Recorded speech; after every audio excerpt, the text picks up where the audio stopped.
Hello student, welcome to our channel Gyan Ganga Ayurveda classes में। आज हम लोग बात करने वाले हैं एक बहुत ही इम्पॉर्टेंट नोटिफिकेशन के बारे में जो कि एनसीआईएसएम के द्वारा दिया हुआ है।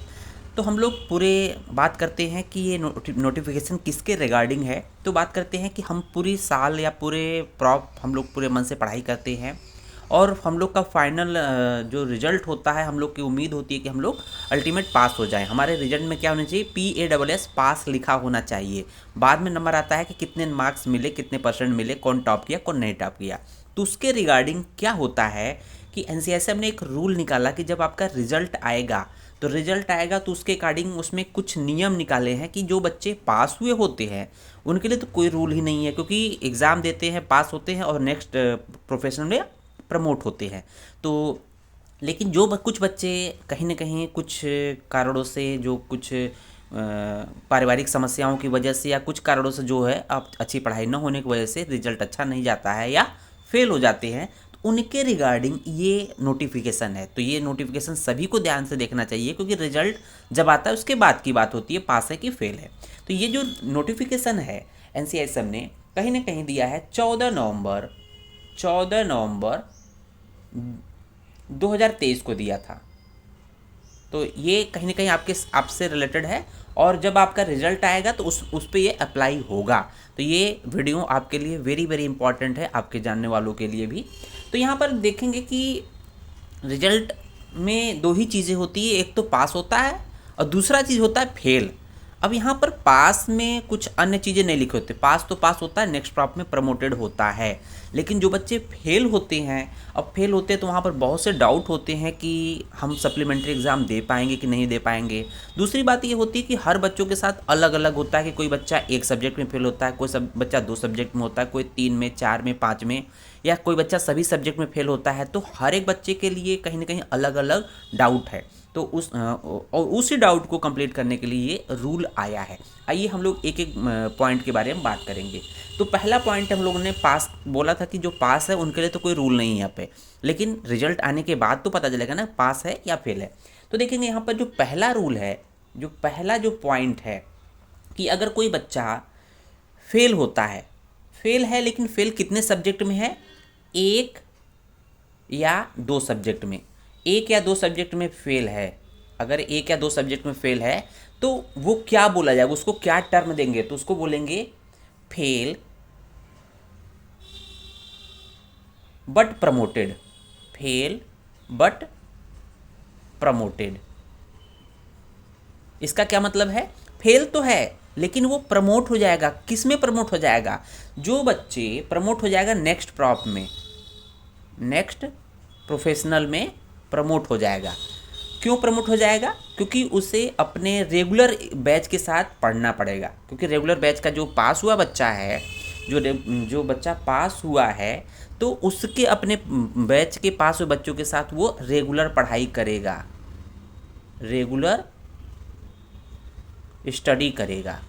ठीक है, स्टडी करेगा। तो ये तो हो गया कि अगर 1 या 2 सब्जेक्ट में, ध्यान दीजिएगा, 1 या 2 सब्जेक्ट में अगर फेल हुआ है तो उसको क्या टर्म लिखेगा उसके मार्कशीट में, fail but promoted, fail but promoted लिखा जाएगा। दूसरा रूल है कि कोई बच्चा, कुछ बच्चे ऐसे भी होते हैं कि जो 2 या 2 से अधिक सब्जेक्ट में फेल होते हैं। तो यहाँ पर क्या है कि जो बच्चे 2 या 2 से अधिक, तो 2 या 2 से अधिक, 2 से अधिक का मतलब जाएगा 2, 3, 4, 5, ठीक है ना। तो 2 या 2 से अधिक सब्जेक्ट में फेल हो रहे हैं तो उनके लिए क्या टर्म आएगा, fail, fail and detained. Detained means कि फेल तो है लेकिन ये डिटेन्ड हो जाएगा। डिटेन्ड का मतलब हो जाएगा कि नेक्स्ट प्रॉप में प्रमोट नहीं होगा। ऐसा नहीं होगा कि जैसे फर्स्ट प्रॉप का बच्चा है, मान लीजिए कोई फर्स्ट प्रॉप का बच्चा, अभी रिजल्ट आपका आने वाला है, कुछ बच्चे आपके साथ पास हो गए हैं, आप 3 या 3 से अधिक, 2 मतलब कितने सब्जेक्ट में, 3, 4, 5, 3 सब्जेक्ट में या 4 सब्जेक्ट में, 5 सब्जेक्ट में फेल हो रहे हैं, 2 से अधिक मतलब 3, 4, 5 सब्जेक्ट में फेल हो रहे हैं, तो आपके रिजल्ट में फेल एंड डिटेन लिखा जाएगा और आपको आपके रेगुलर बैच के जो बच्चे पास हुए हैं उनके साथ क्लासेस नहीं करने दिया जाएगा। तो ये मीनिंग होता है डिटेंड का। डिटेंड का मतलब आपको रोक दिया जाएगा और ये मतलब रहेगा कि फेल्ड एंड डिटेन का। तीसरा रूल क्या है, देखेंगे तीसरा रूल कह रहा है कि जो बच्चे अभी तक हम लोगों ने देखा, ये दोनों रूल का मतलब क्या देखा कि अगर आप दो या दो से कम सब्जेक्ट में फेल हैं तो क्या हो जाएगा, फेल्ड बट प्रमोटेड लिखा जाएगा। और दो से अधिक अर्थात 3, 4, 5 सब्जेक्ट में अगर आप फेल हैं तो फेल्ड एंड डिटेन्ड लिखा जाएगा। ठीक है, तो ये चीज़ें आपके मार्कशीट में आएगा। ठीक है ना। तो अब उसके बाद हम लोग बात करते हैं, तीसरा रूल देख रहे होंगे, इन्हीं जो पहला पॉइंट है इसी को एक्सप्लेन कर रहा है तीसरा रूल। तो किस तरह से अगर जो बच्चा एक मतलब 2 या 2 से कम सब्जेक्ट में, मीन्स 1-2 सब्जेक्ट में, सिर्फ 1 और 2 सब्जेक्ट में फेल हुआ है तो उसको फेल प्लस बट प्रमोटेड कहा जा रहा है। अब क्या होगा, उन्हें फेल एंड प्रमोटेड कहा जाएगा और उससे क्या करेगा कि उस जो बच्चा होगा वो अपने ही रेगुलर बैच के जो उनके साथ पास हुए बच्चे के साथ क्लासेस करेगा, उसी प्रोपोर्शनल के बच्चों के साथ क्लास भी करेगा, अपनी पूरी पढ़ाई करेगा और उन्हीं के साथ का जो सेकंड प्रॉप का एग्ज़ाम होगा उन्हीं के साथ सेकंड प्रॉप का एग्ज़ाम देगा। लेकिन साथ ही साथ उससे जो फर्स्ट प्रॉप में जो जिस सब्जेक्ट में वो फेल हुआ है, सप्ली आई है, उसका भी एग्ज़ाम देना पड़ेगा। तो कहने का मतलब कि जो 1 और 2 सब्जेक्ट में फेल हैं उसको क्या करना पड़ेगा कि रेगुलर बैच के साथ पढ़ना पड़ेगा।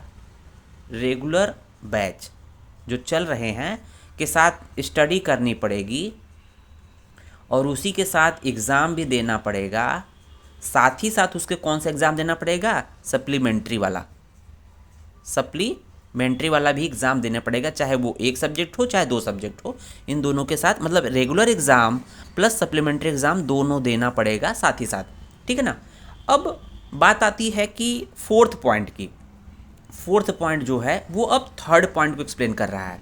ठीक है, थर्ड पॉइंट को किस तरह से एक्सप्लेन कर रहा है उसको देखेंगे कि हम लोगों ने देखा था कि फोर्थ पॉइंट जो है सेकंड पॉइंट को एक्सप्लेन कर रहा है कि जो बच्चे 2 से अधिक अर्थात 3, 4, 5 सब्जेक्ट में फेल हो रहे हैं उनके लिए क्या लिखा जाता था, फेल्ड एंड डिटेन्ड। तो मीन्स क्या होगा कि वो नेक्स्ट प्रॉप की क्लास में नहीं जाएगा। तो 3 या 3 से अधिक में अगर फेल है तो उसको क्या लिखा जाता, fail plus detained, DETAINED, detained. ठीक है ना, फेल्ड प्लस डिटेन्ड। तो इसका मतलब कि उसे नेक्स्ट प्रॉप में नहीं जाने दिया जाएगा, नेक्स्ट प्रॉप में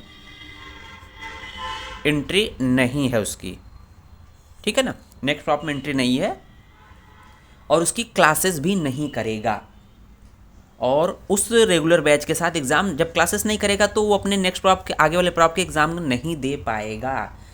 और तब तक नहीं दे पाएगा जब तक कि वो अपने जो जिस प्रॉप में फेल हुआ है, जिस सब्जेक्ट में फेल हुआ है, 3 या 3 से अधिक सब्जेक्ट में फेल हुआ है, उसको क्वालिफाई नहीं कर पाएगा, उसको पास नहीं कर पाएगा, उसको क्लियर नहीं कर पाएगा।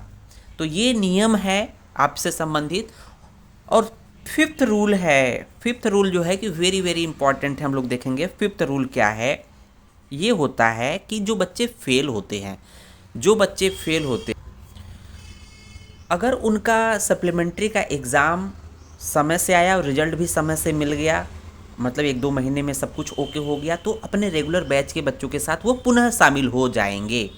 लेकिन अब बात आती है कि अगर सप्लीमेंट्री एग्ज़ाम उनका जो बच्चे फेल हुए थे उनका सप्लीमेंट्री एग्ज़ाम अगर डिले हो रहा हो तो इसका मतलब कि अगर डिले में 6 महीना या अधिक हो गया हो, तो अगर सप्लीमेंट्री एग्ज़ाम सप्ली जो है 6 महीने से ज़्यादा हो गया, 6 मंथ से ज़्यादा हो गया, ठीक है ना, 6 मंथ से ज़्यादा हो गया, तब क्या होगा। उस कंडीशन में क्या है, अगर 6 महीने में पहले अगर कंप्लीट नहीं हो पाया, 6 महीने से ज़्यादा सप्लीमेंट्री एग्ज़ाम और रिजल्ट आने में लग गया, तो क्या होगा। अगर वो फिर अगर 6 महीने के बाद पास हुआ तो उसको किस बैच के साथ पढ़ाई करेगा, ये बहुत ही कन्फ्यूजिंग बात है। तो उसके लिए क्या है कि उसके साथ अब ये यहाँ पर एक चीज़ आती है कि जो बच्चा 6 महीने के बाद पास हुआ, मतलब 6, 7, 8 महीने में कंप्लीट हो गया, अब उसके जो साथ वाले जो बच्चे थे, साथ वाले जो रेगुलर बच्चे थे जो पास हुए थे, जो रेगुलर बच्चे थे मतलब पास हुए बच्चे थे, अब वो 6-7 महीना आगे निकल चुके। मान लीजिए 8 महीने बाद ये पास हुआ, 8 मंथ, और ये 8 मंथ आगे हैं। इसका मतलब जब ये पास होके आएगा 8 महीने पीछे है, तो अब इन्हीं के साथ पढ़ाई करेगा। यहाँ जिनका ये जो रेगुलर बैचेस थे, उसके जो बैचमेट थे, उनके साथ ये पढ़ाई करेगा, लेकिन जहाँ से पढ़ रहा है जहाँ तक, उसके साथ यहाँ से जुड़ जाएगा। 8 महीना के आगे ये कंटिन्यू करेगा। मान लीजिए 8 महीना कंप्लीट होगा, इनका एग्ज़ाम हो गया, क्योंकि इसे अभी क्या है 8 महीना अभी कंप्लीट किया है और ये अभी जस्ट फेल होके आया है, और ये 8 महीना के बाद कंप्लीट जा रहे हैं।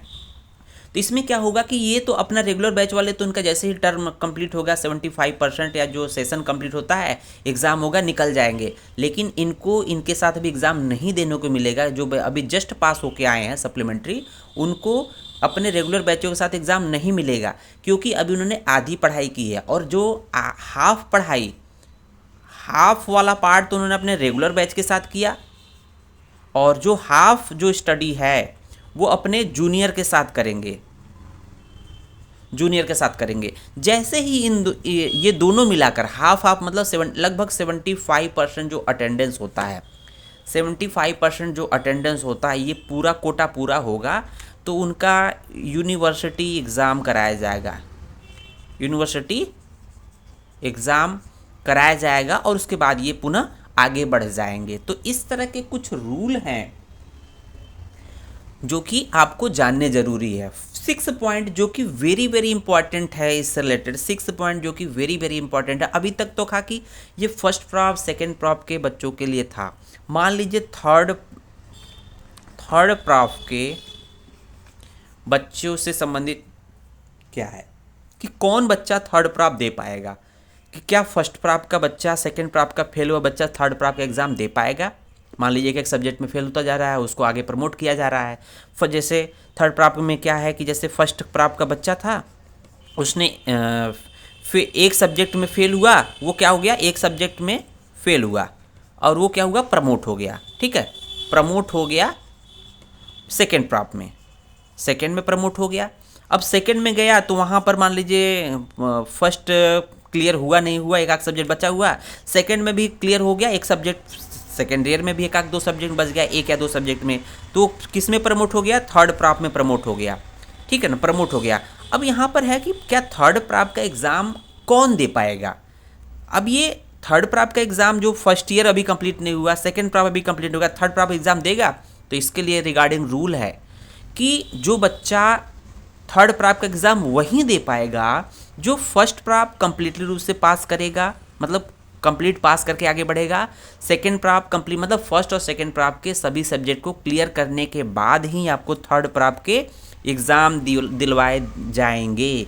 नहीं तो होगा क्या, सपोज करिए कि कोई बच्चा थर्ड प्राप्त का एग्ज़ाम दे रहा हो, उसको फर्स्ट या सेकेंड प्राप्त के भी एग्ज़ाम बाकी हैं, तो वो थर्ड प्राप्त का पास कर जाएगा मान लीजिए गलती से या जैसे भी हो पढ़ के, लेकिन उसका सेकेंड प्राप्त अभी क्लियर नहीं हो पाया। थर्ड प्राप्त मतलब फाइनल पास कर लिया, लेकिन सेकेंड नहीं होगा, तो उसके लिए फिर क्या किया जाएगा, इसलिए फिर वो क्लेम करेगा कि हम फाइनल एग्ज़ाम तो पास कर चुके हैं। तो उसके लिए क्या है कि उसको तब तक थर्ड प्राप्त या फाइनल एग्ज़ाम नहीं दिया जाएगा जब तक इस फर्स्ट और सेकेंड प्राप्त क्लियर नहीं हुआ है। तो उम्मीद है वीडियो समझ में आया होगा। वीडियो को शेयर और लाइक ज़रूर करें, साथ ही साथ चैनल पर नए हैं तो चैनल को सब्सक्राइब जरूर करें। धन्यवाद।